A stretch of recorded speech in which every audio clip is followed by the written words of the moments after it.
Veja no ICL Notícias, segunda edição. Oposição defende o inimigo. Deputados bolsonaristas levantam bandeira de Trump e louvam o tarifaço. Admitiram a traição. Eduardo Bolsonaro e Paulo Figueiredo afirmam que discutiram tarifas contra o Brasil em reuniões nos Estados Unidos. Nós discutimos que existiria essa possibilidade, chegamos a falar sobre isso, mas o Trump decide o que ele quer, Demolito. Vem prisão por aí? Defesa de Bolsonaro tem até as 9h13 da noite para explicar por que ele descumpriu medida cautelar. O que vale pra mim é a lei de Deus. O ICL Notícias, segunda edição, está no ar.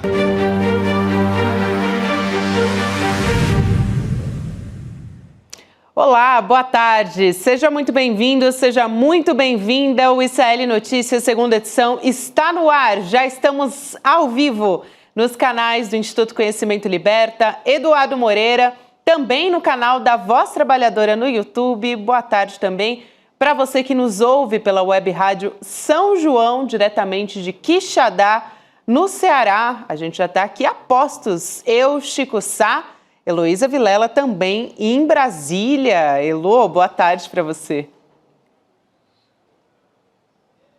Boa tarde, Gabi. Pois é, estamos aqui acompanhando esse dia que foi intenso, para dizer o mínimo, e com provas de uma certa ignorância política que também é quase inacreditável, mas a gente vai ver, né? Vamos ver, Chico Sá. Boa tarde para você também, meu querido parceiro. Boa tarde, Gabi, boa tarde, Elô, boa tarde para toda a nossa audiência. São cenas que a gente jamais imaginou ver, né? Parece um clichê, mas é real. Você tem pessoas que se diziam patriotas, né, o Brasil acima de tudo, se reúnem para referendar e fazer fé e romaria em nome do Trump, em nome de taxação contra o Brasil. Eu não estou entendendo mais nada, viu, Elô? Eu acho que vale a pena, Elô, a gente dar um passo para trás, porque a gente vai trazer essas imagens todas aqui que o Chico comentou. É realmente impressionante. Acho que mesmo diante de um congresso conservador como esse, assim, bater continência nesse nível para os Estados Unidos então algo impressionante. Você pega, não é, o poder legislativo do Brasil, parte dele se reúne em pleno recesso para bater palmas para tarifaço do Trump. Pois é. E aí, o que acontece? Essas mesmas pessoas que bateram continência, essas pessoas aí da oposição, da extrema-direita, eles estão todos bem irritados com o presidente da Câmara, Hugo Motta. Você vê como a coisa muda muito rápido aqui no Brasil. Todo dia vai para um lado, vai para o outro. Isso porque ele proibiu as comissões na Câmara durante o recesso. Eu vou, claro, passar a palavra para a Elô, mas antes disso, Elô, acho que é bem importante a gente ouvir uma fala aqui de uma entrevista coletiva do líder do PL na Câmara, que é o Sóstenes Cavalcante, o deputado da extrema-direita, que defendeu a sua base, né, da extrema-direita, e também disse que a decisão do Hugo Motta é ilegal. Ele estava bem irritado. Vamos assistir esse vídeo. Acusam-nos de sermos radicais. Acusam-nos de sermos extremistas. Dizem que nós somos os parlamentares do ódio. Mas hoje, todos esses abnegados colegas que aqui estão comigo, damos uma demonstração ao Brasil de que tudo o contrário que grande parte da mídia, a totalidade da esquerda diz, nós temos subserviência até para nos submeter a uma decisão ilegal. Eu não sei até quando. Eu não sei até quando. Aí, Elô.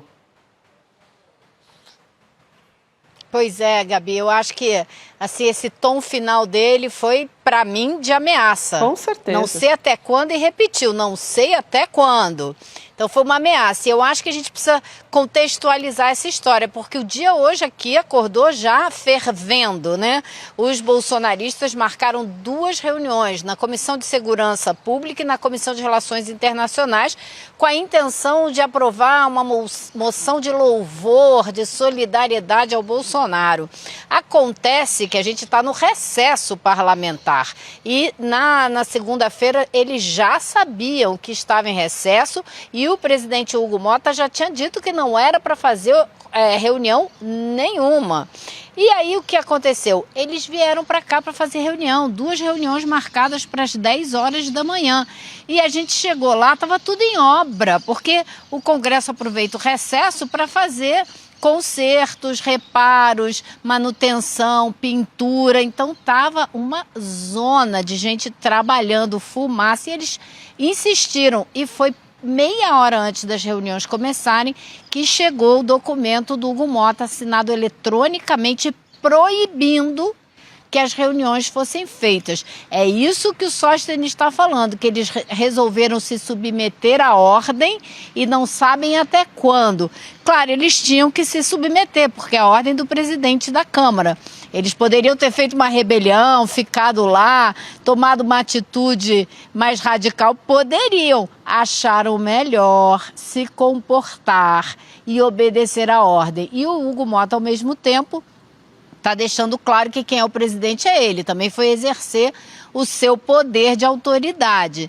Então a gente tem uma situação aí muito claramente de um racha, que se não era muito claro antes, agora ficou evidente. Os bolsonaristas estão isolados, ao menos esses mais radicais. E você vê a preocupação do Sóstenes Cavalcante de parar de ser reconhecido como um radical de extrema-direita. Eles não querem mais essa pecha, porque eles estão vendo que isso está pegando mal, está dando ruim ser radical de extrema-direita, e especialmente aliado de Donald Trump.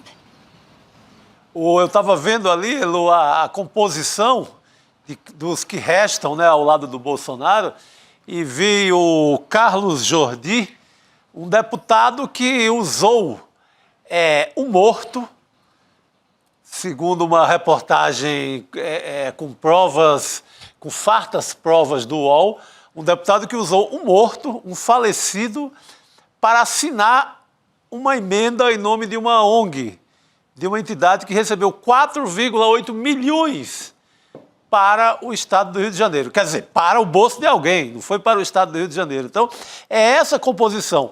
É o radical Sóstenes, o radical da Bíblia ou do Apocalipse. Ele aparece até no filme lá da Petra, ele aparece no filme Apocalipse nos Trópicos, ele aparece ali ajudando ao Malafaia na missão bolsonarista. Mas restou, como você muito bem disse, Lu, restou essa turma, essa pequena turma, o Centrão pirulitou-se, escafedeu-se, foi para outro lugar, porque o lugar do Centrão é o lugar que tem chances ou de ganhar dinheiro ou de se eleger de maneira mais fácil. O Centrão viu que se ficar ao lado da tarifa do Trump, eles estão ferrados. Você pega nomes gigantes da política do Centrão, como Ciro Nogueira, no Piauí, e você já vê pesquisas mostrando que ele corre risco na eleição do estado dele se continuar insistindo nesse bolsonarismo mais radical. Então essa turma caiu fora, deixou a turma da Bíblia, não a turma da Bíblia sensata, a turma da Bíblia mais radical, mais apocalíptica, ao lado do Jair Bolsonaro. É isso que restou para ele nesse momento. Lu quer comentar.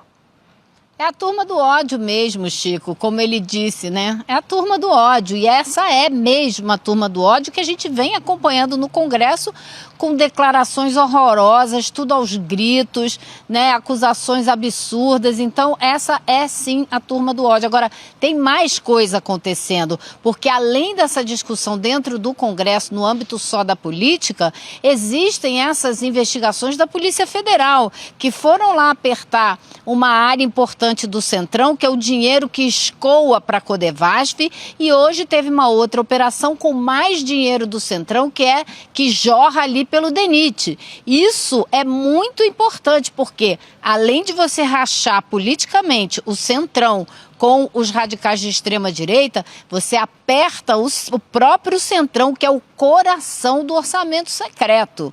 Então, assim, muita coisa, muitas peças se mexendo ao mesmo tempo, que podem ir provocando uma diferente configuração política no Brasil daqui para frente no próximo ano e meio.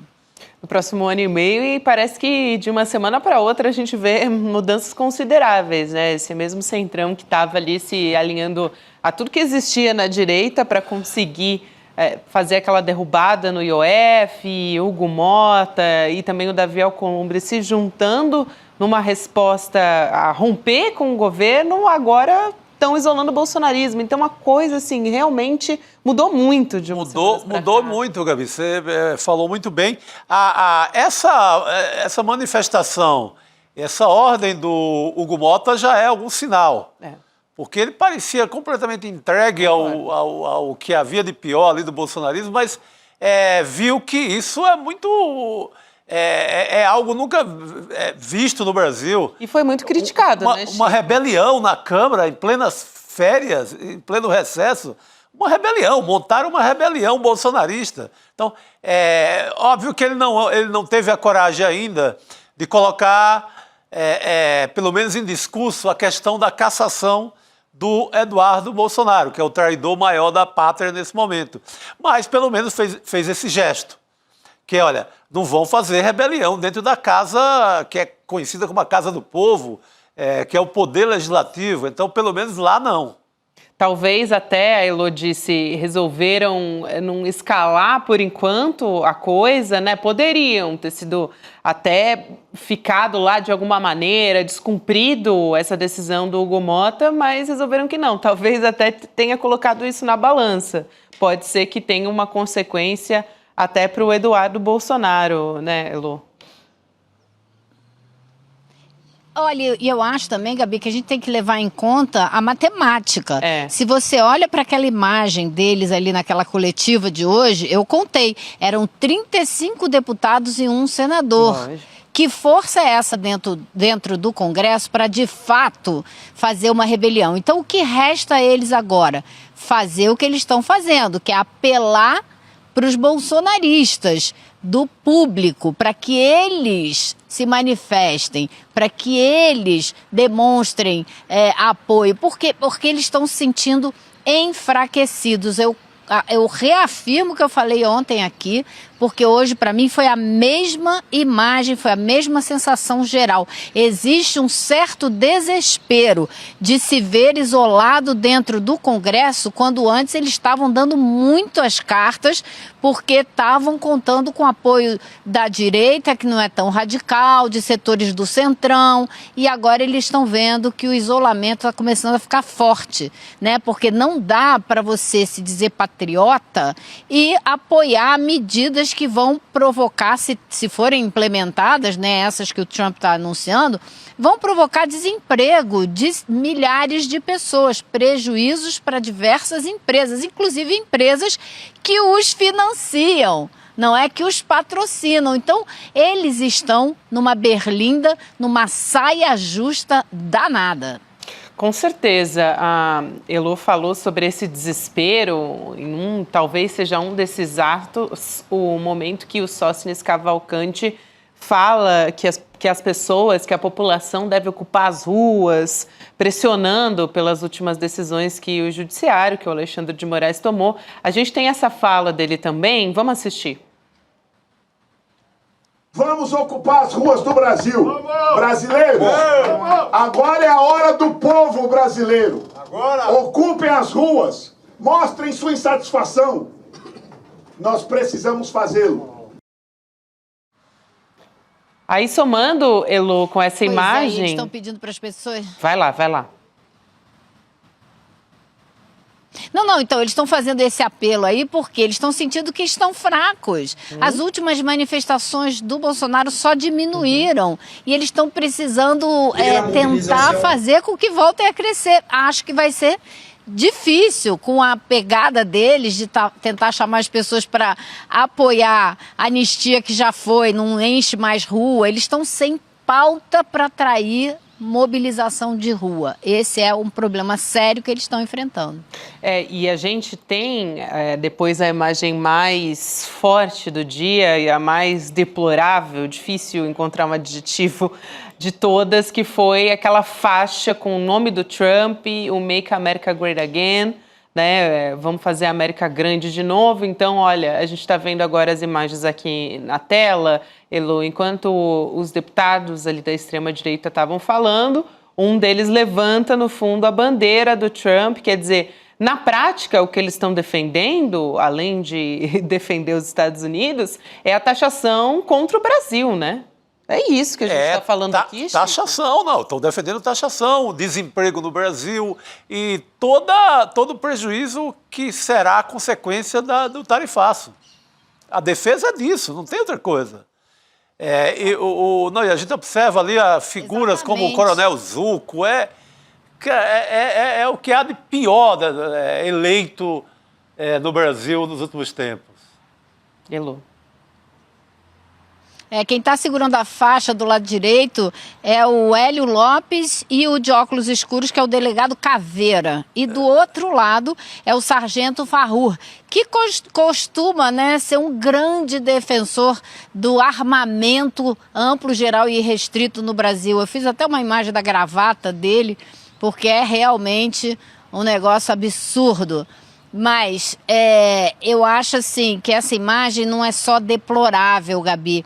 Essa imagem é uma prova de estupidez política, de burrice política inacreditável.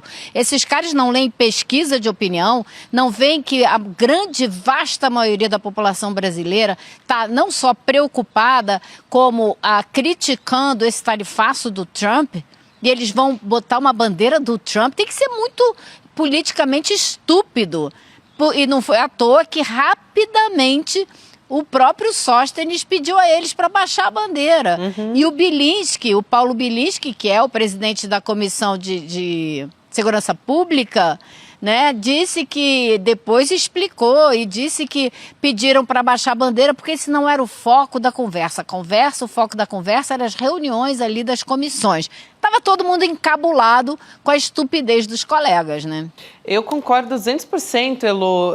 E, Chico, assim, quando a família Bolsonaro faz isso, a gente até entende. É um absurdo?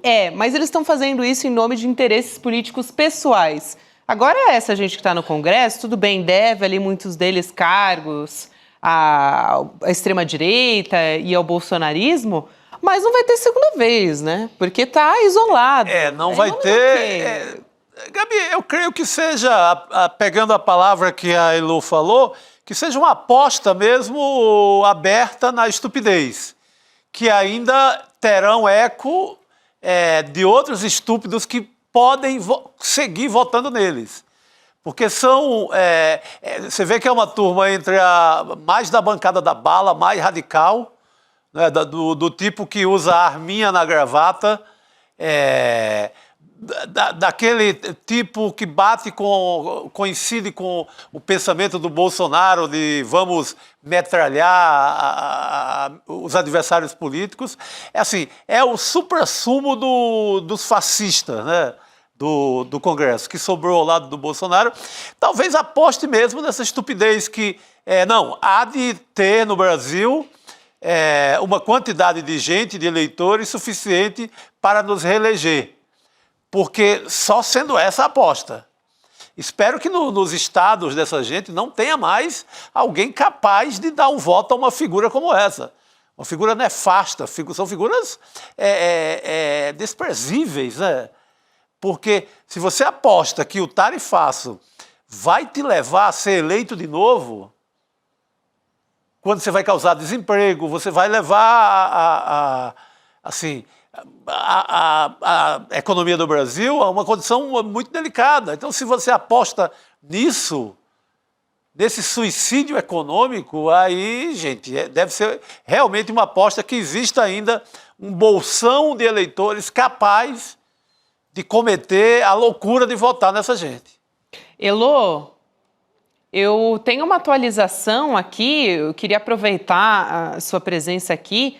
A defesa do ex-presidente Jair Bolsonaro respondeu ao Supremo Tribunal Federal, então enviou uma manifestação, notícia que acaba de sair para todos que estão nos acompanhando. O que acontece é que os advogados do Bolsonaro, a defesa do Bolsonaro, está negando, então dizendo que ele não quebrou as regras do descumprimento das medidas cautelares que proíbem de usar ou retransmitir nas redes sociais e, no fim das contas, né, de dar as entrevistas que vão ser retransmitidas nessas plataformas. Então, a resposta que foi apresentada depois que o ministro Alexandre de Moraes deu aquele prazo até um pouco mais das 9 horas da noite de hoje. E, a partir disso, né, o ministro ele queria saber por que o ex-presidente descumpriu as medidas cautelares que ele impôs na sexta-feira e ele pode ou não decretar a prisão do Bolsonaro, né? Agora a gente acabou de ter essa resposta, Elô.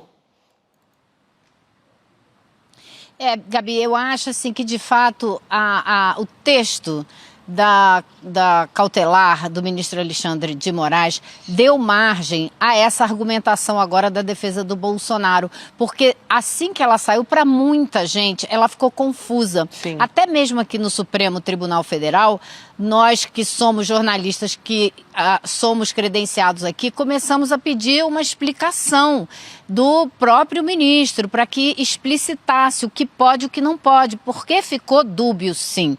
Então, eu acho que a defesa do Bolsonaro pegou no ponto correto, é isso mesmo, eles tinham que aproveitar esse ponto aí para ver se conseguem agora, nesse momento, se livrar da cadeia. Se eu tivesse que fazer um palpite, apesar de não ter bola de cristal, eu acho que isso vai passar, acho que o Alexandre de Moraes vai deixar isso passar, porque agora as regras estão mais claras, ele vai reafirmar as regras para evitar qualquer abuso do Bolsonaro. Agora, aqui na Câmara, nessa reunião do PL, foi engraçadíssimo a gente ver a argumentação do pessoal da extrema-direita, dizendo, imagine você, ele nem foi julgado ainda e já estão calando o Bolsonaro. O Lula na cadeia pôde falar, pôde dar entrevista. Acontece que a medida cautelar, ela é adotada antes de prender, justamente para evitar que a pessoa que está sendo julgada vá interferir no processo,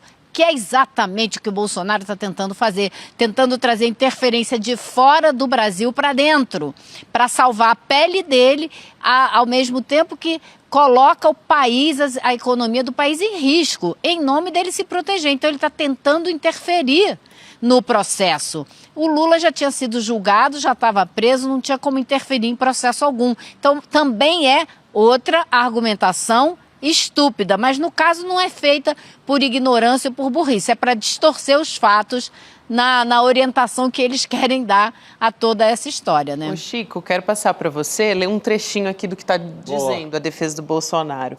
O embargante não postou, não acessou suas redes sociais e nem pediu para que terceiros o fizessem por si. Vai ao encontro dessa explicação que a Elô deu aqui para a gente. Aí depois, os advogados eles estão argumentando que essa decisão do Moraes não proíbe entrevista, mesmo que os conteúdos depois venham a ser reproduzidos posteriormente por outras pessoas, por terceiros nas redes sociais. Então, abre aspas aqui para mais um trechinho. Jamais cogitou que estava proibido de conceder entrevistas que podem ser replicadas em redes sociais. Aqui a fala dos advogados do Bolsonaro. Eles se aproveitam disso que a Elô falou, do Alexandre de Moraes não ter deixado mais firme, mais patente isso ali na lista de proibições. Eles estão aproveitando essa brecha, mas esse pedido de explicação é para que o STF também firme, junto com os advogados, o que para valer pode e não pode. A partir de agora eles vão saber. Então não vai ter mais essa desculpa, a não ser que estejam cavando uma prisão do Bolsonaro, para tentar uma comoção que até agora não veio. O que eu vi foi o trompetista tocando a marcha fúnebre e não tinha resposta de bolsonarismo nenhum naquele momento na frente da PF, depois da colocação da tornozeleira, né? Elô, inclusive, estava lá, era testemunha dessa história. Estão tentando criar confusão nessa falta de medidas, talvez de uma redação mais explícita do Alexandre de Moraes, dizendo o que pode e o que não pode. Mas eles deveriam agradecer, porque essas medidas cautelares, assim, eu vi como uma bondade extremada do Alexandre de Moraes. Porque era hora de ter metido na cadeia. Não tinha mais explicação. Gente, não é uma obstrução de justiça assim, ligou para um advogado, ligou para alguém, pediu um favor a alguém do tribunal para mexer lá numa página do processo. Gente, essa é a maior obstrução que eu já vi na minha vida. É você tentar uma interferência externa. É você negociar usando como chantagem vistos norte-americanos. O visto no Brasil, o visto para entrar nos Estados Unidos virou uma mercadoria. Agora os bolsonaristas começaram a pedir que o Trump casse o visto do Hugo Mota. Então, o visto norte-americano, o visto para ir para Miami virou uma mercadoria de chantagem. Se isso não é interferência, se isso não é obstrução, eu não sei mais o que é. Eu acho que foi muito bondosa. Esse pacote de medidas cautelares foi muito bondoso. Era cadeia, não tem mais de ficar adulando o Bolsonaro. Ele vai ser isso, ele vai tramar contra o país a vida inteira. E agora... Sim, com certeza. E agora, outra coisa curiosa é o seguinte, claro que restou aos advogados essa argumentação. Se eu fosse advogada do Bolsonaro, usaria o que existe de dubiedade no texto do Alexandre de Moraes como argumentação a favor do meu cliente. Agora, sim, o Bolsonaro tanto sabia que não podia dar entrevista que ele nem participou da coletiva aqui na Câmara dos Deputados ontem. E depois que a coletiva acabou é que ele saiu e falou o que falou para todo mundo gravar. Então, foi uma malandragem, sabe, para tentar burlar a regra. Ele sabe que foi uma malandragem, porque senão ele tinha participado da coletiva. Sabe, ele deveria agradecer que ainda está podendo sair de casa das 7 da manhã às 7 da noite. E essa medida foi justamente para não ser logo uma prisão. Então, foi uma generosidade, digamos assim, da justiça. Não vamos prender agora, porque não foi condenado ainda, embora esteja obstruindo a justiça todo dia, vamos dar ainda esse direito dele ficar circulando. Aí o cara faz isso, confusão. Ainda ontem ele foi até a Câmara, mostrou a tornozeleira, tem as imagens que a gente mostrou aqui diversas vezes, a Lu acompanhou e tal. Hoje foram só os parlamentares da extrema-direita ali. Aquela turma de uns 30 deputados agora. Aliás, Gabi...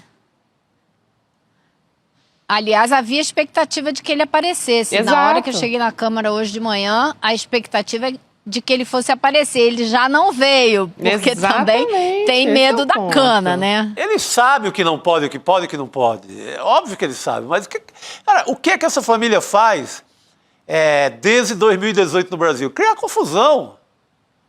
É uma confusão por dia e vão seguir. Lu, inclusive tem o Eduardo Bolsonaro, a gente está falando aqui do pai, né? O próprio Eduardo Bolsonaro, que está escalando ali os ataques, ele também foi alvo de uma medida do Moraes, foi ontem, mas também é bastante recente, vamos dizer assim, que é o bloqueio das contas do Eduardo Bolsonaro. Era uma discussão que a gente vinha tendo aqui no ICL Notícias. Tudo bem, o Eduardo Bolsonaro está fora do país, não vai se pedir a prisão do Eduardo, porque aí tem que entrar a Interpol na história, enfim, tem todo um desgaste, pode ser que não dê em nada, mas o bloqueio das contas, né, bancárias, chave Pix, dos bens do Eduardo Bolsonaro, foi também um recado bastante claro a esses ataques que ele vem. Quer dizer, pelo que eu estou sentindo, Elô e Chico, queria ouvir vocês também sobre isso, mas o Eduardo Bolsonaro, ele escalou nesses ataques, né? E também acho que as respostas agora estão sendo à altura, uma reação à altura. Isso, a resposta que deve ser dada, né?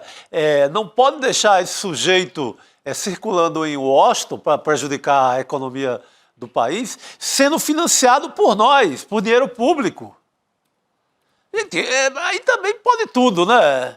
É como se o Calabar, que é o maior traidor da pátria, da história do país, que traiu os brasileiros se aliando aos holandeses na guerra contra a Holanda, lá em Pernambuco, na Batalha dos Guararapes. É como se o Brasil, daquele tempo, financiasse o Calabar para ir lutar ao lado dos holandeses, para usar só um dos traidores mais clássicos do país. Porque eu creio que o Eduardo Bolsonaro é até pior. O Calabar ainda há alguma dúvida. O Joaquim Silvério dos Reis, que traiu, que levou o Tiradentes e a forca, não era brasileiro, era português. É um traidor, o traidor da humanidade, digamos assim, mas era português, já tinha suas quedas para outro país. Mas o que se vê agora é uma traição na cara de todo mundo, financiada por nós. Mas esse cara não pode receber um centavo do Brasil para acabar com a economia do Brasil. Hoje a gente viu a turma aí produtora de carne já está correndo o risco, não é, de exportação, mesmo não chegando a data ainda do Trump, já está com carne em risco. A turma o empresariado ligado à agropecuária e de frutas, que exporta também para os Estados Unidos, já está perdendo parte da produção, porque tem um calendário para embalagem, para levar as frutas para os Estados Unidos. Então, você já vê várias cadeias da economia brasileira sendo prejudicadas por essa gente. Então, a gente vai continuar pagando para acabar com a economia do Brasil? Não tem, eu acho que deveria ser decretado prisão dele. Prisão. Se a Interpol vai atrás ou não, se o Trump vai protegê-lo ou não, é outra parada, mas é obrigação de uma autoridade brasileira decretar essa prisão já. Não pode deixar Eu também acho, alguém Chico, que está causando demais. alguém que está causando um dano desse tamanho para a economia do Brasil sem sequer um mandado de prisão. Elo. Eu concordo demais com você, Chico, porque ele anda pelas ruas, ele dá entrevistas, não só dizendo que foi lá discutir as tarifas, como acha que o Trump fez certo. Precisa mais o quê para mandar prender? Tudo bem que a gente não consiga prender, mas ele fica sabendo que ele é um foragido da polícia. Isso também é importante. O Trump não vai ficar lá no governo para sempre. Ele vai terminar o mandato dele daqui a 3 anos e meio. Uma hora esse cara vai ter que se ver com a justiça, entendeu? Então eu acho que sim, tem que abrir o processo contra ele, tem que impedir que ele assuma cargo público, como estão querendo fazer agora, né? O governo de Santa Catarina, governo do Rio de Janeiro, querendo dar um cargo de secretário de Relações Exteriores ou algo do gênero, para ele poder permanecer nos Estados Unidos ganhando dinheiro pago pelo contribuinte brasileiro, para continuar trabalhando contra a economia brasileira. Faça-me o favor, né? Pelo amor de Deus. Faça-me o favor. Então tem que ser processado a revelia para ele não poder assumir cargo público nenhum. Tem que impedir isso. É o mínimo. Só o fato da gente cogitar, né, e ter que noticiar isso é um completo absurdo. Ter uma saída para tudo que o Eduardo Bolsonaro está fazendo, né, gente? Investigação em curso, inquérito. Pelo amor de Deus. E se faltava, digamos que um pedido de prisão dele daria algum trabalho, porque o juiz que fosse decretar teria que ficar catando vídeo, uma coisa ou outra.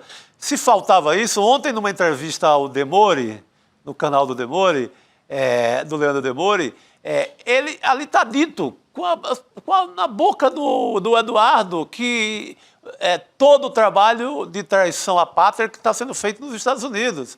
O juiz nem vai ter trabalho, de fazer investigação nessa hora, de pedir Ministério Público para fazer qualquer investigação, porque está lá, basta transcrição. Um desses, você transcreve ali e já prende, manda prender.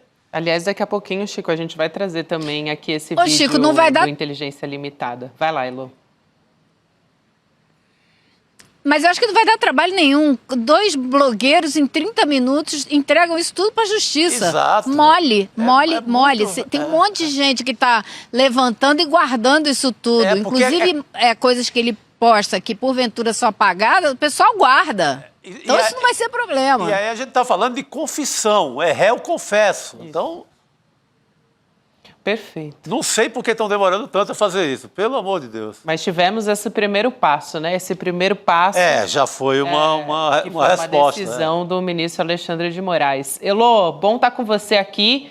A gente se vê em breve, querida. Bom trabalho por aí em Brasília. Um beijão. Tchau, pessoal. Até amanhã. Boa noite, Elô. Obrigado. Rodrigo Viana chegando aqui para conversar com a gente na nossa mesa redonda. Gente, vamos liberar o Rodrigo. Cadê a câmera aberta para Rodrigo Viana? Boa. Agora sim. É porque se eu passo na outra câmera, eu passo na frente da Gabi, não é isso, Gabi? Exatamente, Rodrigo. Já fiz isso algumas vezes, mas depois a gente vai aprendendo. Eu fiz igual a Laura agora, você viu? Homenagem à Laura Couto, que está nos assistindo agora, que estava no ar com você. Eu fiz exatamente. Rodrigo. Exatamente, Rodrigo. A Laura não discorda de mim, né? Coisa impressionante. É verdade, Laura não discorda de você. Eu acabei de concordar também. Isso. Bom, Rodrigo, a gente falava agora sobre Eduardo Bolsonaro, sobre essa questão da tornozeleira também.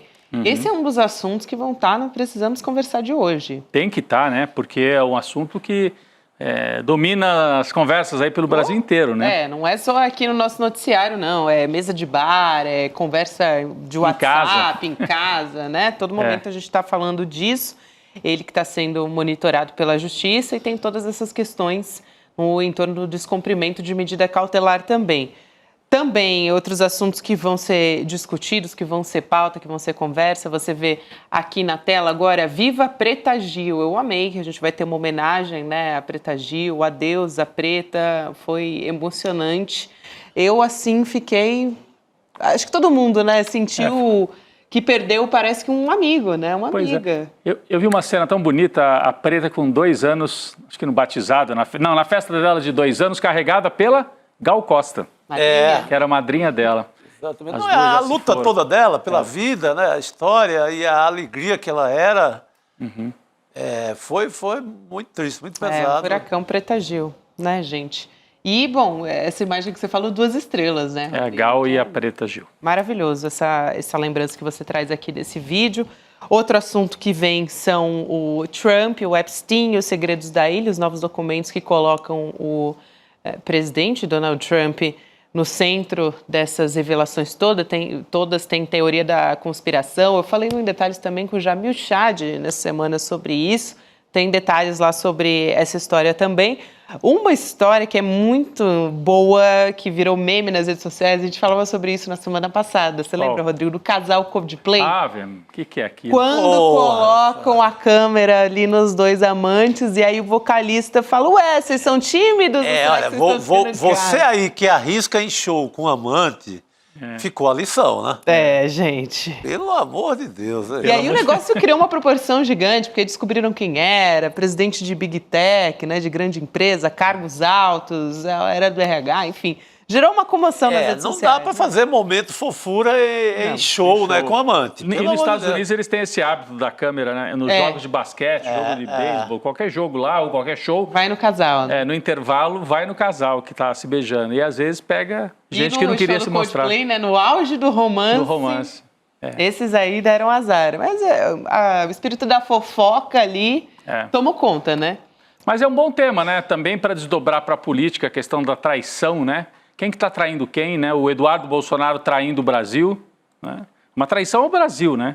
Então, acho que o Precisamos Conversar vai desdobrar tudo isso, vai partir dos casos aí mais específicos e vai também para a grande traição ao Brasil, que é promovida pela família Bolsonaro. A turma do X9, né? Os traíras. Traíra demais, que é isso? Pelo amor de Deus. Bom, então tudo isso a gente vai acompanhar com a Juliana Baroni, com a Sucena, com a Márcia Tiburi, com a Nina Silva e com a Sara Zara, daqui a pouquinho, depois do ICL Notícias, segunda edição. Vamos voltar a falar sobre o Bolsonaro, as medidas cautelares, especificamente a respeito das redes sociais. Eu acho que vale a pena agora a gente conversa com uma advogada constitucionalista que já veio aqui várias vezes no ICL Notícias. Esses dias também conversava com ela no Em Detalhes, a doutora Damares Medina. Boa tarde, um prazer te receber. Boa tarde. Boa tarde, Gabi. Boa tarde, Chico. Boa tarde, Rodrigo. Bom que a gente está conversando contigo, doutora Damares. A gente falava agora há pouco que tivemos a resposta da defesa do Jair Bolsonaro. Então, a defesa dele respondeu para o ministro Alexandre de Moraes sobre esse descumprimento de medida cautelar. E eles disseram que nenhuma regra foi violada e pediram explicações, porque, de acordo com o que eles disseram aqui nesse despacho, não estava claro que o Bolsonaro não podia dar entrevista. Essa proibição, no caso, né, que foi imposta pelo ministro, gerou muita discussão, até entre nós aqui no ICL, jornalistas, juristas. A gente quer te ouvir também a respeito disso, se essa restrição foi excessiva, se não foi, e se fala em censura prévia e no quanto isso também poderia, caso o Alexandre de Moraes decidisse, de fato, ouvir muito isso, né? E se o Xandão, né, o Alexandre de Moraes, decidir, de fato, prender o Bolsonaro? Será que não vai se perder, depois de tantas declarações que são realmente gravíssimas por parte do Jair Bolsonaro, uma aparição como essa, enfim, não acabaria sendo muito pouco? Quero te ouvir sobre isso. É uma realidade muito complexa para a qual o direito ainda não está acostumado. As leis, o direito, eles sempre regulam fatos passados. Então, o direito ele tem esse delay com relação à realidade. E nas redes sociais, né, a primeira cautelar do ministro Alexandre de Moraes proibia o ex-presidente Jair Bolsonaro de usar redes sociais. Por quê? Porque as redes sociais acabam sendo um instrumento de viralização, de catapultação do conteúdo danoso, do conteúdo panfletário, dos conteúdos antidemocráticos. O problema é que o Brasil está inserido numa posição muito peculiar na América do Sul, e essa dobradinha entre o Trump e o Eduardo Bolsonaro tem endereço muito certo, né? Não é uma questão de amizade, não é uma questão de ideologia, é uma questão de mercado. E as decisões do ministro Alexandre de Moraes, elas precisam ser analisadas no contexto da metodologia política que é aplicada pela família Bolsonaro aqui no Brasil. Se nós estamos no âmbito do julgamento de um golpe, uma tentativa de golpe de Estado que instrumentalizou as redes sociais, que desde antes das eleições já trazia um discurso insuflado por esses impulsionamentos do descrédito das instituições, é natural que, no âmbito dessa nova petição, dessas novas investigações que estão se abrindo, o ministro Alexandre de Moraes proibisse o ex-presidente de usar as redes sociais.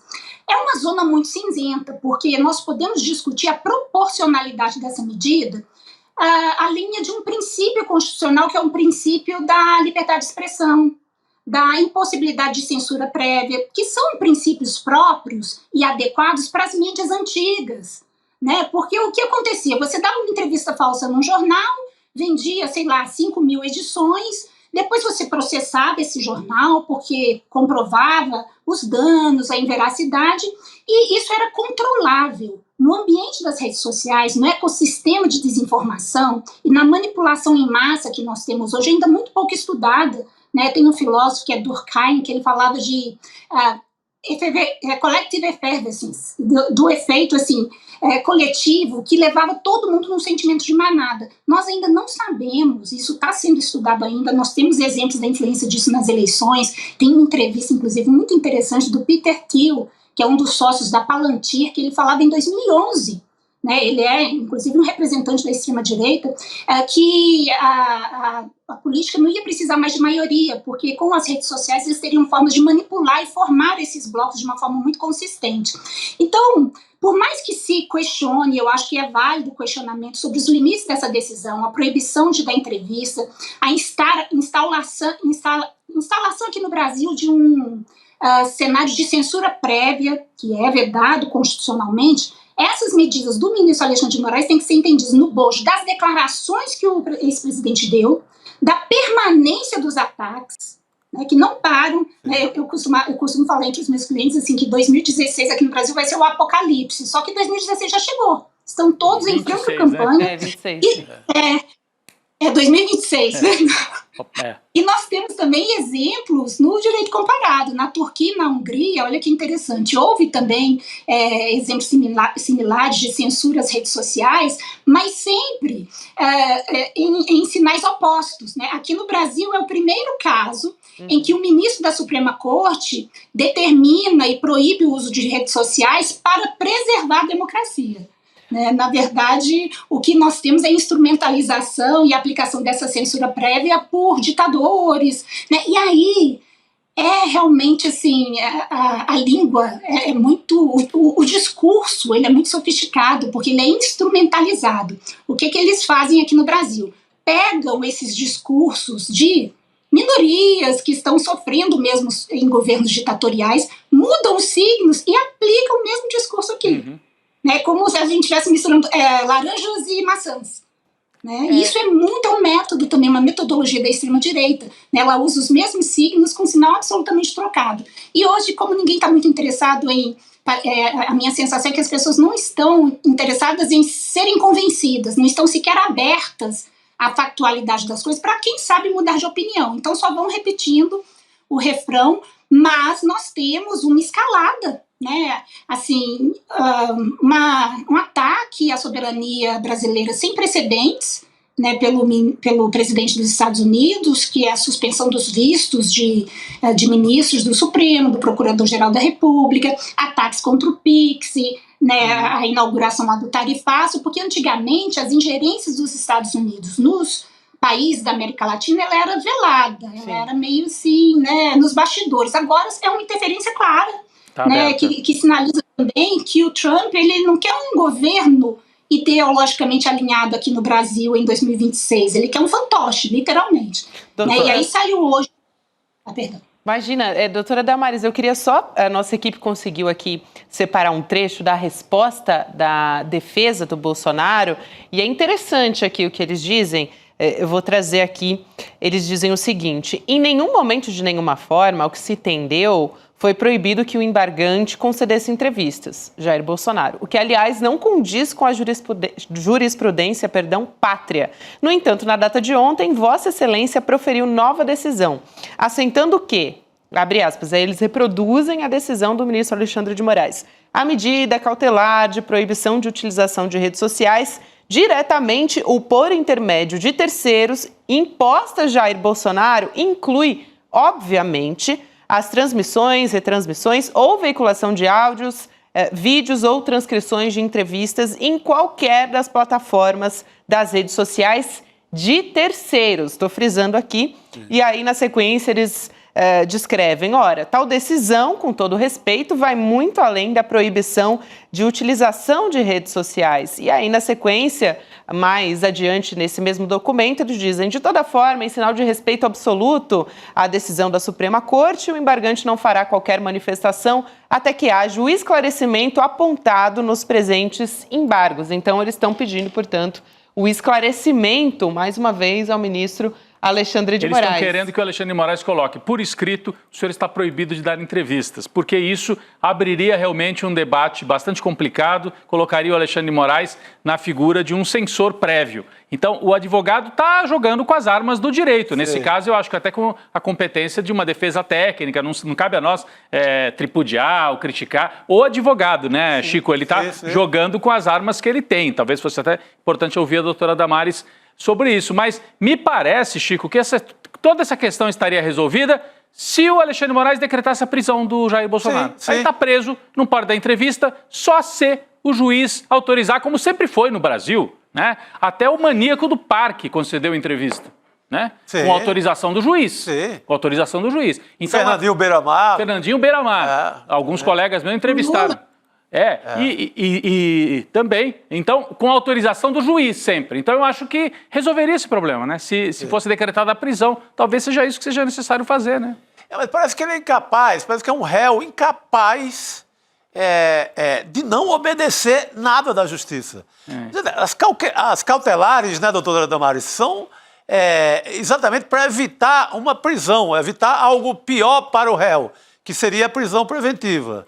Então, ele é beneficiado com essas medidas cautelares, que é o direito de ainda ficar em casa. só não podendo sair depois das 19 horas. Mas ele faz questão, ele pega ali o pacote de benefícios, o que é que eu posso tumultuar nisso? Aí vai para entrevista, vai para rede social, arma circo no Congresso.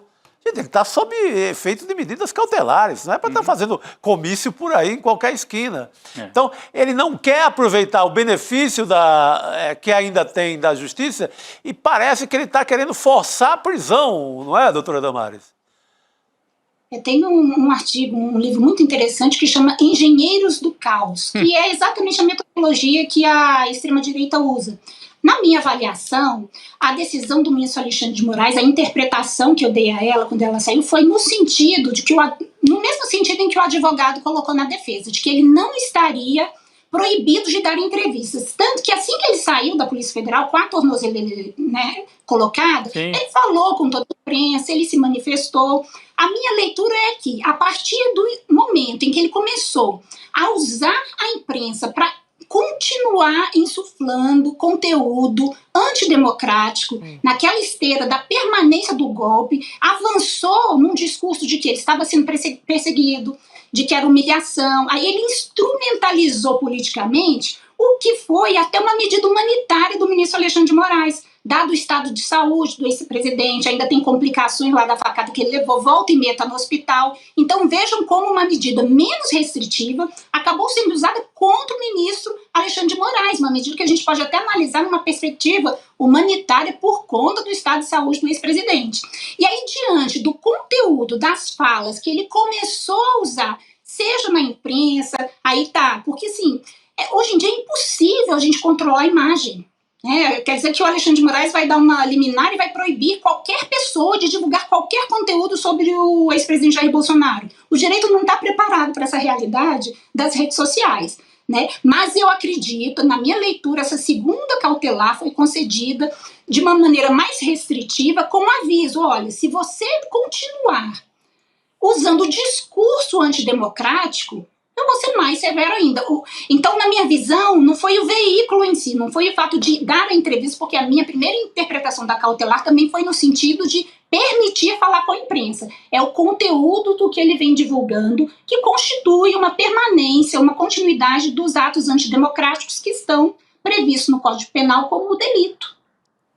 Eu tenho duas questões aqui, se o Alexandre de Moraes vai responder a esses questionamentos da defesa do Bolsonaro e se também, de repente, ele pode discordar da defesa e, mesmo assim, prender o Bolsonaro. Eu não sei se ele está... Eu acho que nós podemos ter uma surpresa nas próximas horas. Né? Sim. Que não seria uma surpresa para a gente. Ele está fazendo esse cálculo também político, né, doutora Damares? Nas próximas horas. Não, e vejam que interessante, né? Tem um mandado de segurança do Felipe Martins contra uma decisão do ministro Alexandre de Moraes que foi distribuído para o ministro André Mendonça.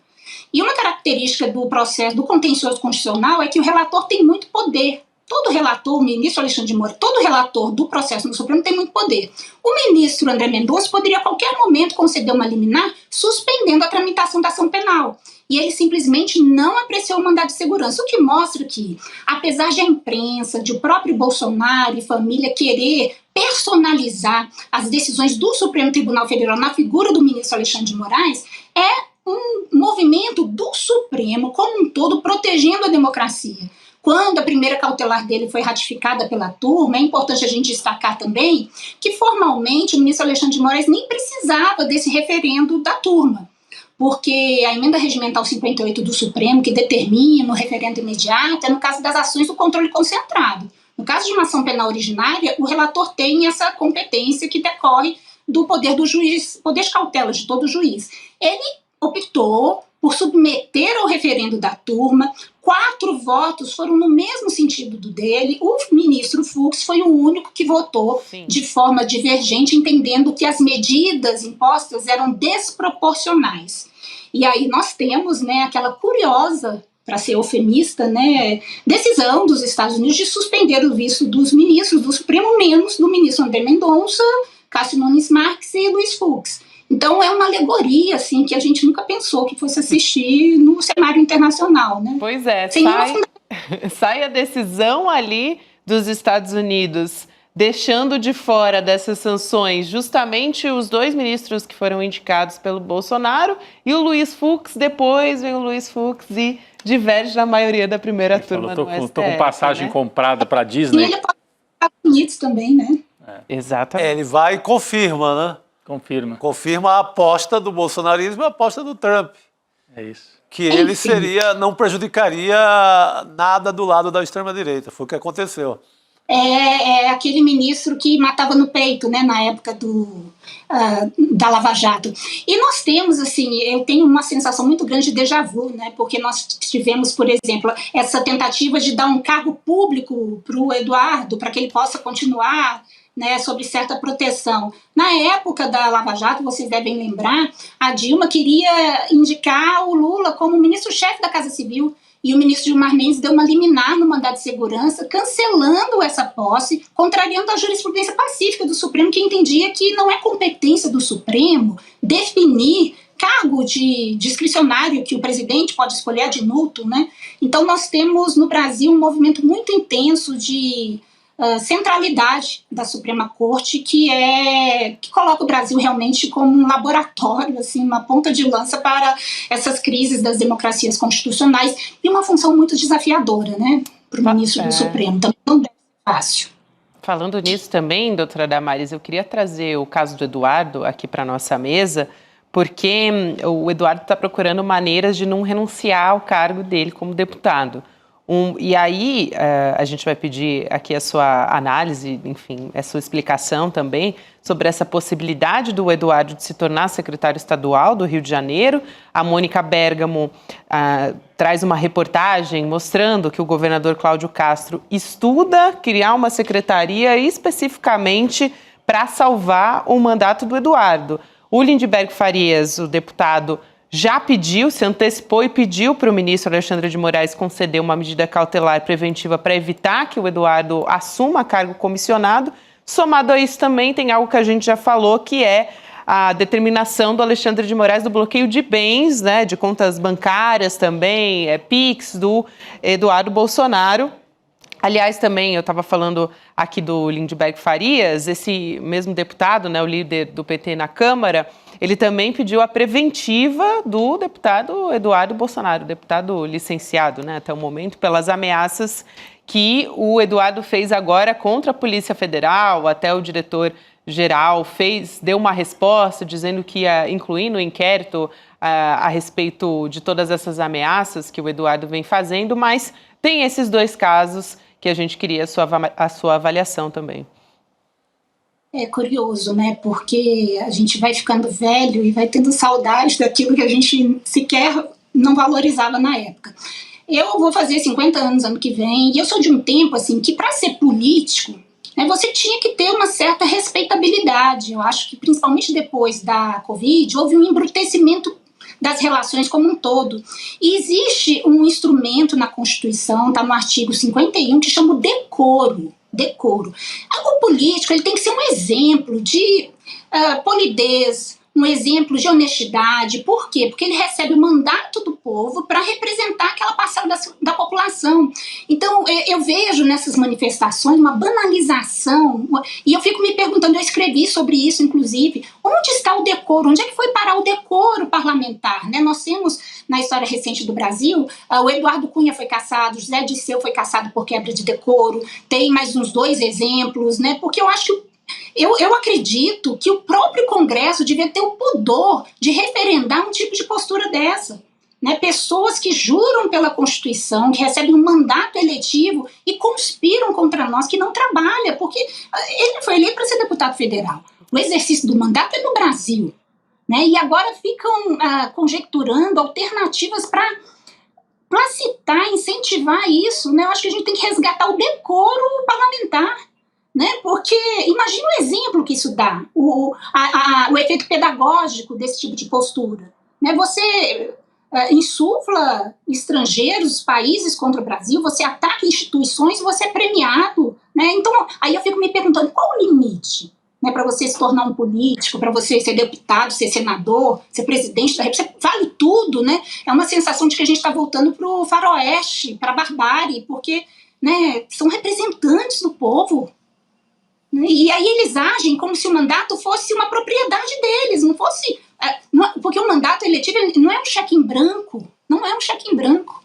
Né? E aí os parlamentares, porque virou todo um jogo de disputa, ninguém pensa no povo. Cadê o povo? Cadê os eleitores, gente? Quem votou no Eduardo? O que pensa disso? Né? Dele ficar lá nos Estados Unidos passeando e depois de repente virar secretário só para fugir de um cenário que é claramente afrontoso ao decoro parlamentar. Né? E eu fico tendo, né, o sentimento de corpo, os colegas dele, independentemente do espectro político. E se todo mundo agora resolver exercer o mandato, sei lá, eu vou para a Europa, eu vou para Paris, outro vai para Tóquio, e vamos, por quê? Eu não preciso estar aqui.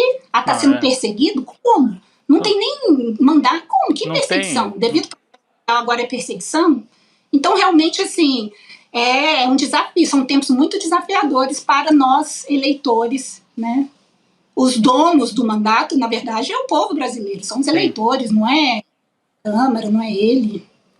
Perfeito. Ótima reflexão. Doutora Damares, muito obrigada, sempre um prazer te receber por aqui, volta sempre para conversar com a gente aqui no ICL. Obrigado. Beijo, até a próxima.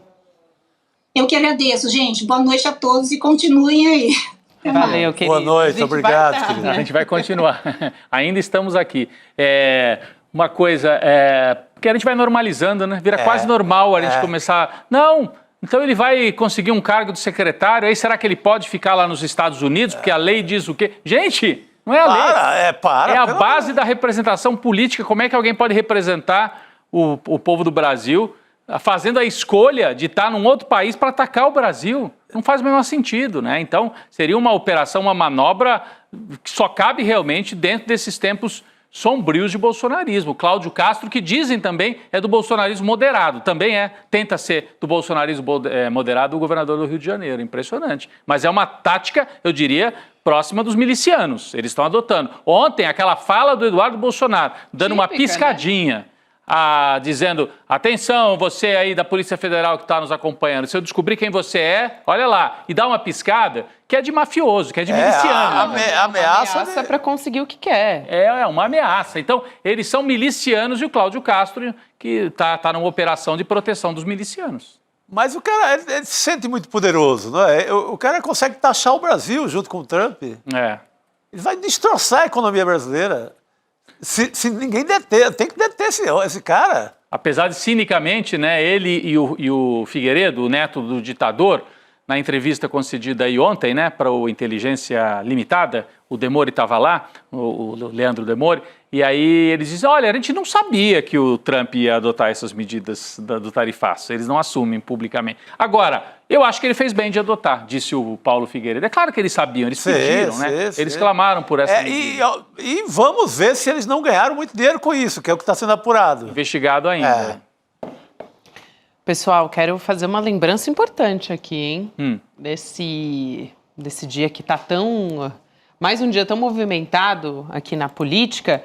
Uma das novidades que a gente vai trazer, que aliás eu não vou dar muito spoiler aqui, mas dá para dizer que vai ser ampliar o nosso jornalismo além das fronteiras. Assim. No ICL eterno, né, Gabi? Então, aqui o que o pessoal está vendo e acompanhando junto com a gente, aliás, uma audiência que cresce a cada semana, a gente tem observado nas últimas semanas, né? Muita gente aqui com a gente para ouvir o que o ICL tem a dizer. Belo apoio, sim.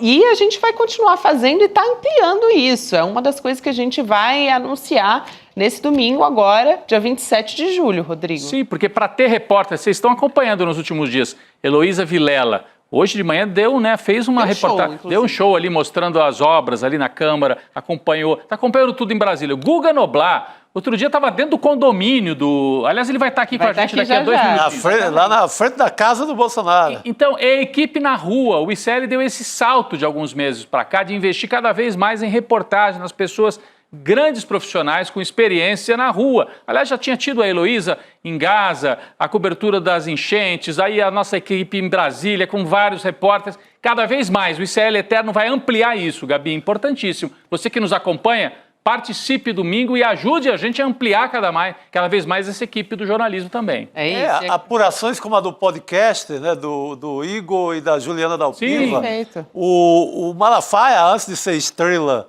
do filme Apocalipse nos Trópicos, foi aqui, no podcast No Alvo, que eles foram investigados, foram denunciados à população sobre o que eles fazem. E o Igor Mello ficou meses liberado para fazer esse trabalho. Então você precisa de equipe, precisa de dinheiro, de estrutura. O ICL até não vai propiciar isso tudo. E a gente está aumentando assim, o padrão dessa estrutura, não vou nem falar consideravelmente, é muita coisa. Muita coisa. A gente vai anunciar no domingo agora, não só no jornalismo, mas também no entretenimento, também na educação. Importantíssimo você vir com a gente, vai lá em icln2.com.br, deixa o seu e-mail e vem com a gente no domingo, 8 horas da noite. E a gente segue aqui conversando. Daqui a pouquinho a gente vai receber o Guga Noblar, né? Já está na ponta da linha o Guga? Ainda não. Ainda não. Está chegando Está se preparando.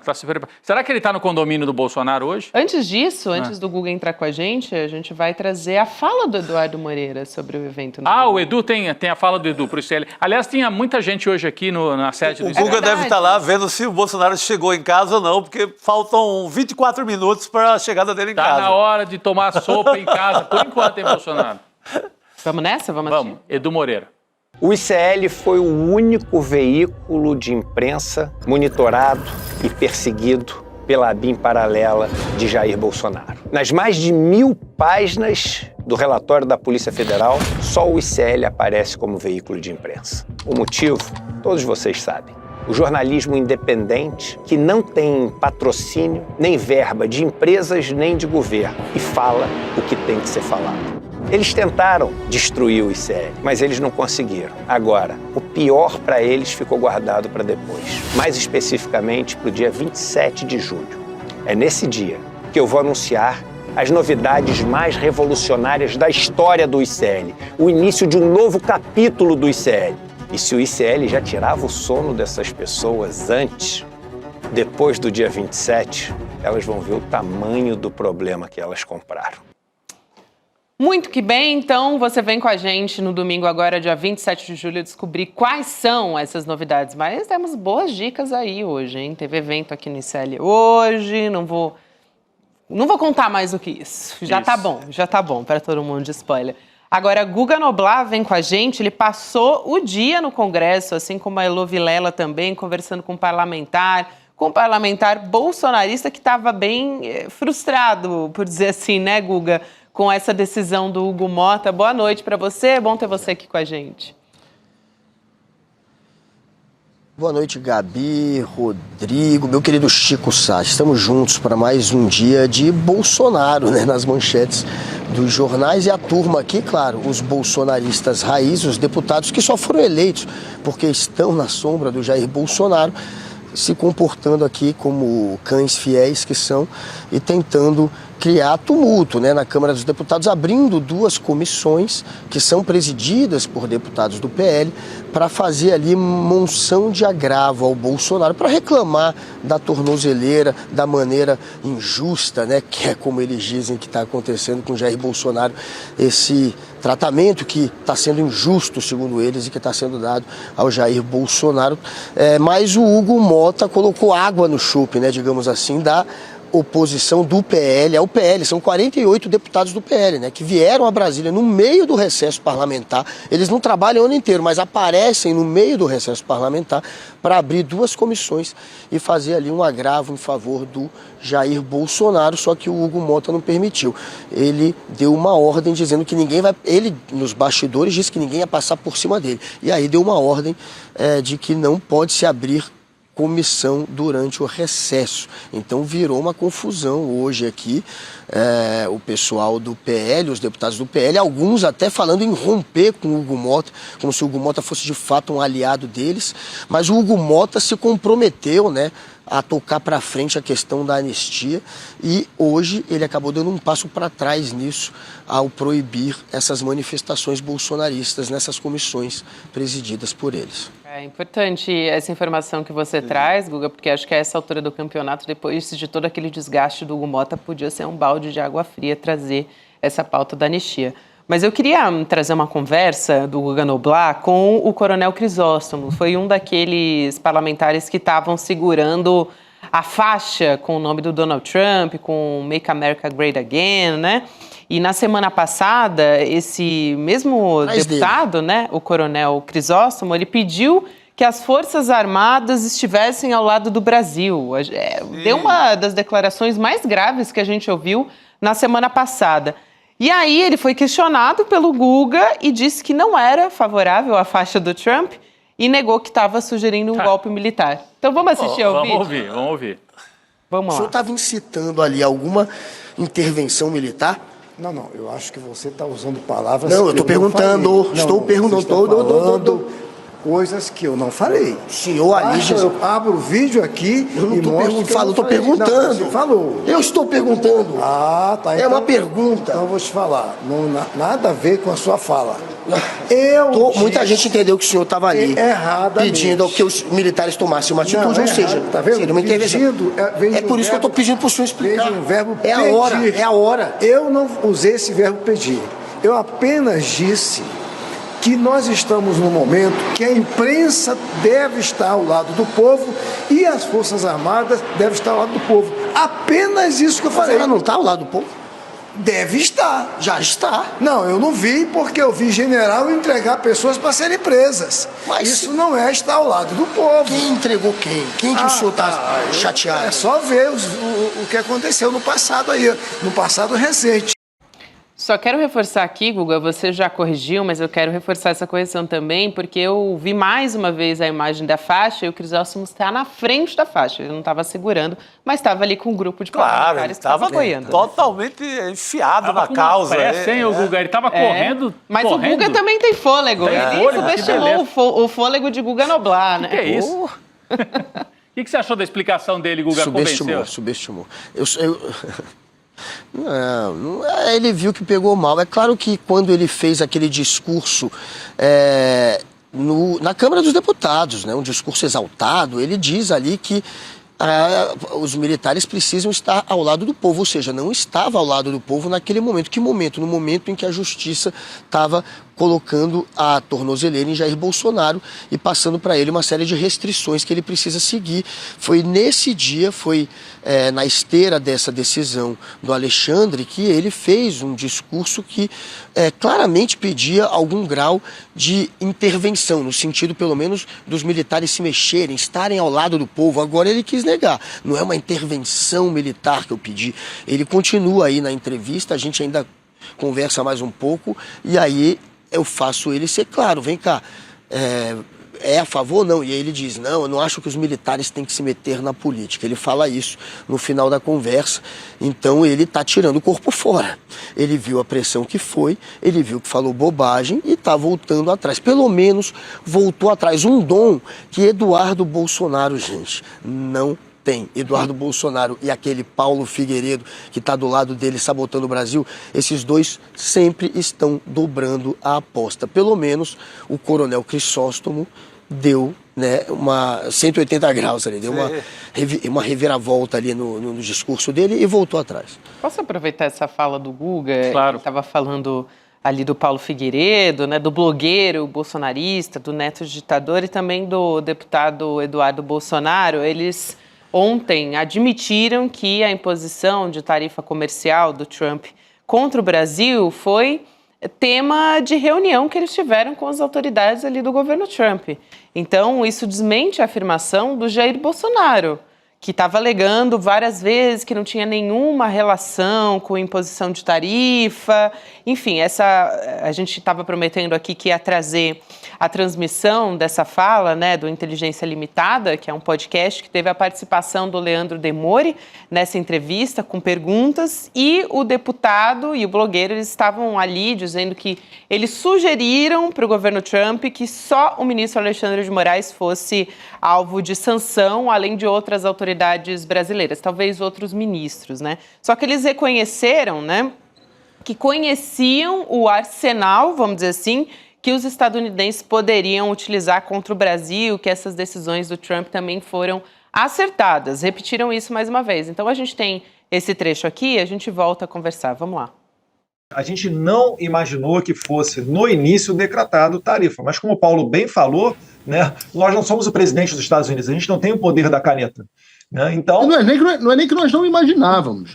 Nós discutimos que existiria essa possibilidade, chegamos a falar sobre isso. Mas o Trump decide o que ele quer, Demolino. Entendi. O Trump é presidente dos Estados Unidos. Ele tá lá e decide o que ele quer. Não, obviamente. Não pergunta pro Paulo Figueiredo se ele pode, pro Eduardo Bolsonaro se ele pode, pro Demolino se ele pode. Mas ele é que presidente dos Estados Unidos. Eu acho que a personalidade do Trump é muito distinta. Se você quer a minha opinião, você vai adorar o que eu vou ouvir agora. Eu acho que o presidente dos Estados Unidos acertou na decisão dele. Aliás, Guga, você teve uma conversa com o Paulo Figueiredo, né? Também pelo WhatsApp, enfim. Pois é. Tive uma conversa muito legal, muito saudável com o Paulo Figueiredo, exatamente no dia da tornozeleira eletrônica. Aproveitei e fui lá falar com ele. A gente vai mostrar essa conversa, porque se quiser mostrar, tem como mostrar. Eu coloquei, tá na tela, eu mandei mensagens de WhatsApp. Vamos, que é rápida. Vamos ver então. Você quer que a gente leia, Guga, ou você lê? A gente tem ela aqui na nossa tela, Guga, só que... Eu não consigo ler porque eu tenho um delay, é melhor vocês lerem. Eu tenho uma péssima notícia que eu também sou míope, então eu não estou enxergando aqui, mas a nossa equipe vai dar um jeito de me encaminhar. Se fechar a tela eu consigo. Eu também consigo ler aqui. Aí tá, ó. Parabéns. Conseguiu meter uma tornozeleira eletrônica no Bolsonaro. Belo trabalho você fez aí, sabotando o Brasil com o Dudu. Não acerta uma você. Grande dia, né? Quem é que está falando isso? É o Guga, né? Esse é o Guga. Né? Fui eu para ele. Você para ele. E aí o Paulo Figueiredo, no texto que está na tela em branco ali, responde.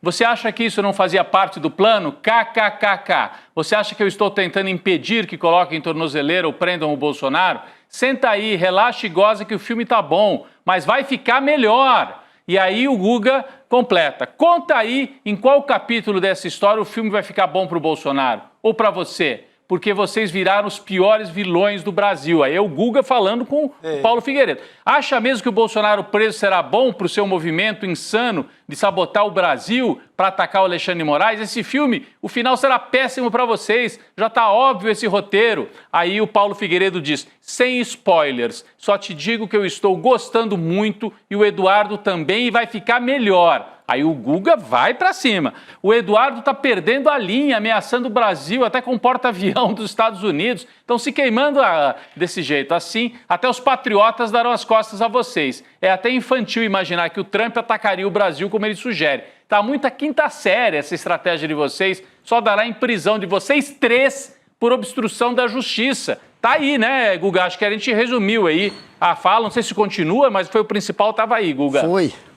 Agora, Guga, ele fala que é boa a prisão para a estratégia? Ô, Guga, ele fala que é boa a prisão do Bolsonaro. Então, justifica a tese de que eles estão cavando uma prisão? Eles estão tentando mesmo, eles estão forçando a prisão, pelo menos nas falas dele, né? Claro. Estão forçando a prisão, gente. É o que parece nessa fala. Ele diz como se ele e Eduardo Bolsonaro estivessem gostando das medidas restritivas que tinham sido anunciadas naquele dia e da tornozeleira eletrônica. Eles, pelo que eu estou entendendo, na cabecinha deles, isso vai passar ainda mais a imagem do Jair Bolsonaro perseguido, alguém. Porque, querendo ou não, se você prender o Bolsonaro, pelas falas dele, ele está agora com uma tornozeleira. Ele vai lá e fala e aparece na mídia e é preso por isso.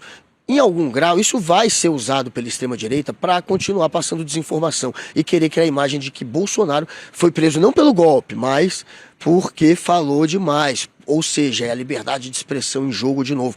Eles vão tentar distorcer para isso. Então talvez esteja se encaixando nessa ideia deles, as medidas restritivas.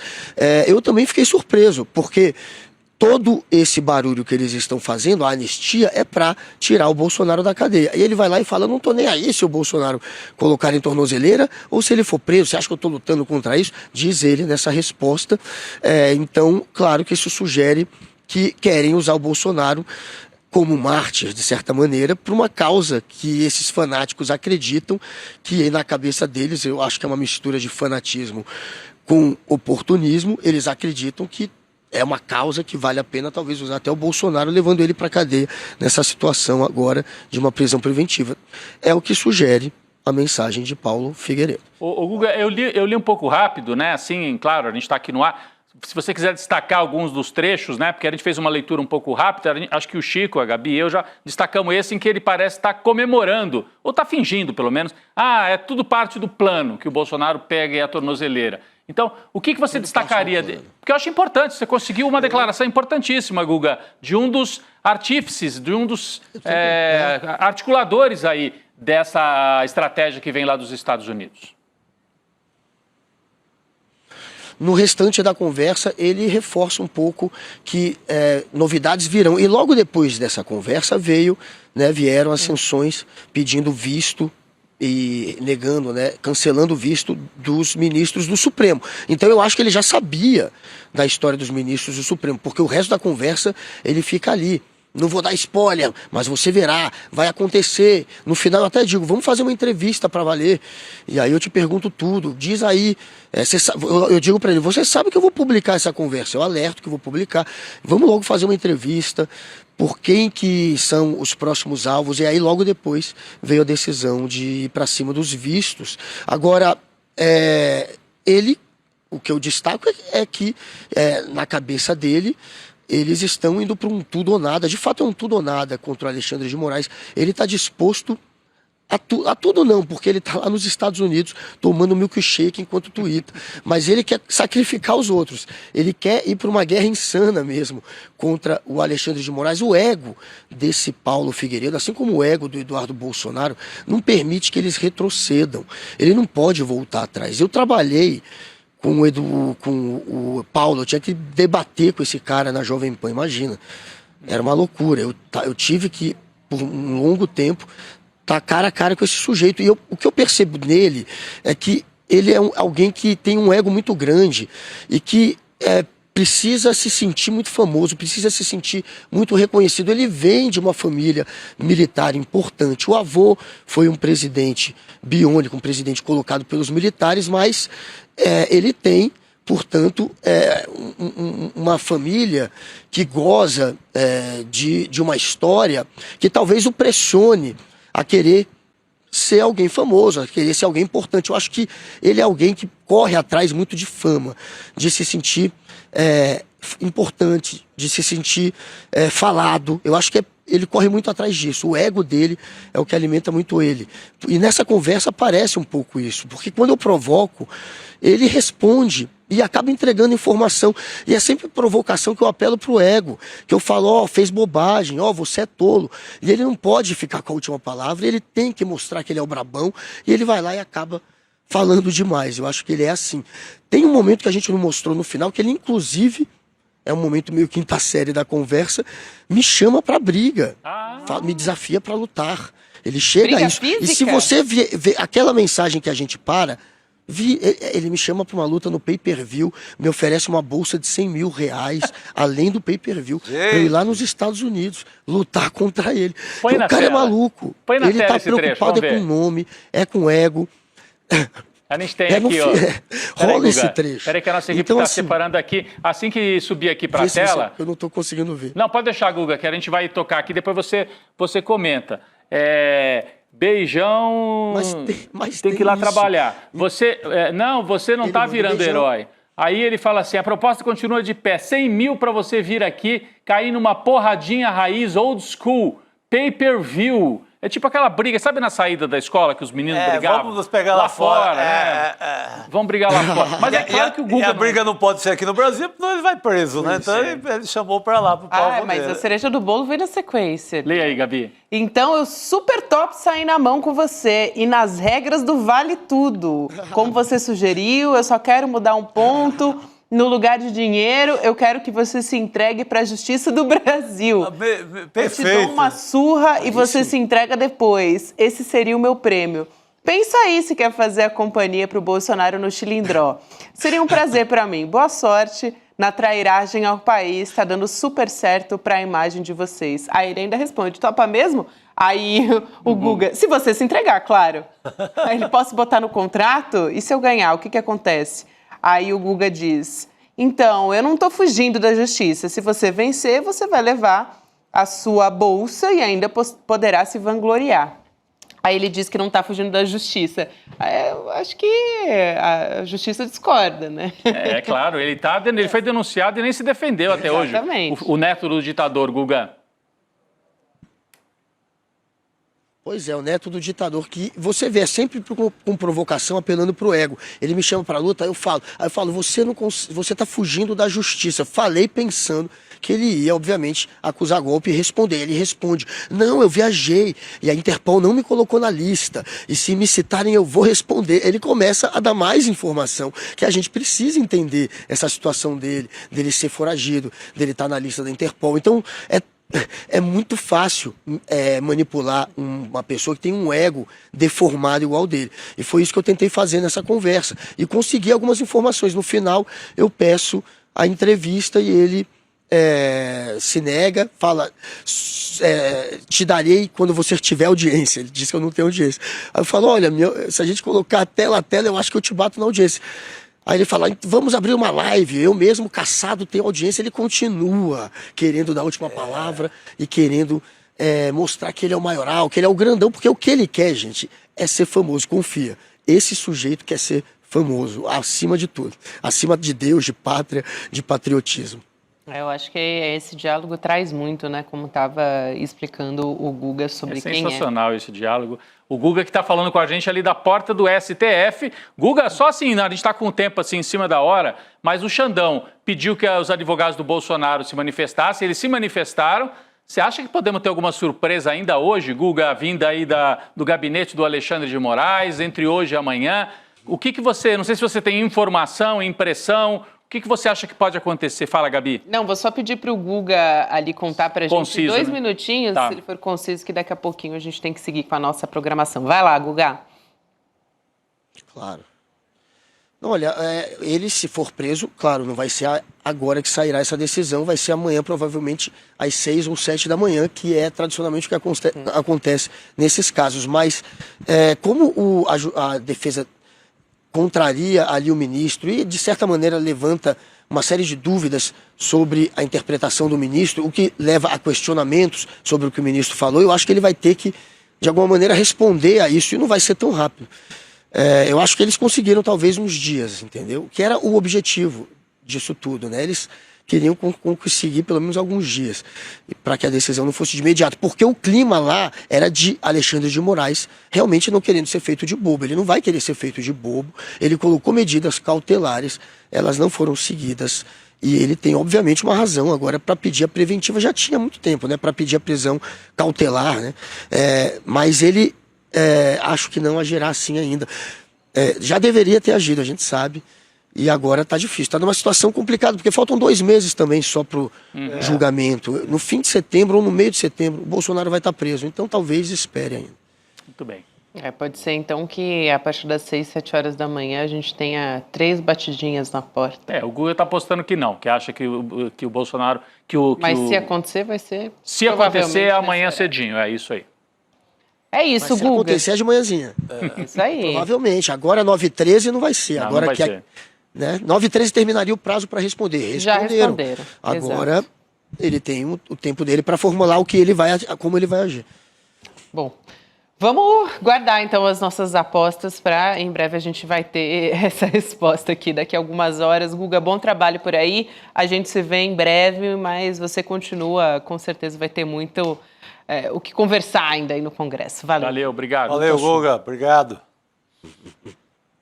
Guga que passou o dia ali na nuca dos deputados bolsonaristas. No cangote da turma. No cangote dessa turma. Chico Sá, Rodrigo Viana, vamos nessa? Vamos nessa. Agora para o Precisamos Conversar, você acompanha a partir de agora o Precisamos Conversar com a Juliana Baroni e com toda a turma do Precisamos.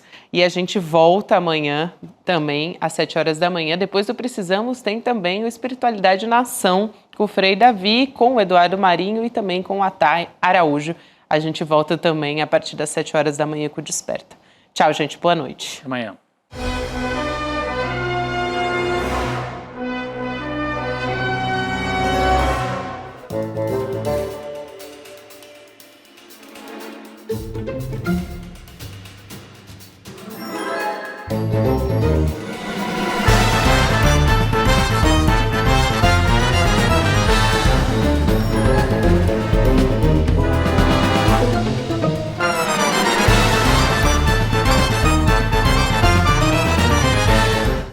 Você pode ir para qualquer país e fazer qualquer tipo de documentário. Eu não hago apologia da pobreza, hago apologia da sobriedade. Agora, eu disse, vem, eu desafiei, vem aqui, para ver se eu tenho renda ou não. Para quem ainda não entendeu, isto é uma guerra de narrativas. E nos campos de batalha, as máquinas de moer reputações estão sempre à espreita. Pouco interessa os meios, interessam apenas os fins. E os fins são muito lucrativos nesta indústria. Veja a importância da resiliência dos colegas que nunca abandonaram esse caso. Então não adianta vocês fazerem campanha contra mim, porque eu vou continuar fazendo meu trabalho como jornalista como eu sempre fiz. Que a relação fraterna com as pessoas não entra no PIB. Você tem as condições que você precisa para viver numa comunidade onde um não depende de explorar o outro. Eu sei que eu não vou ver a colheita, mas faço questão de morrer semente. Eu disse uma coisa que eu repito: a morte vai me encontrar lutando. Acho que a gente escolheu bem as pessoas que trabalham com a gente.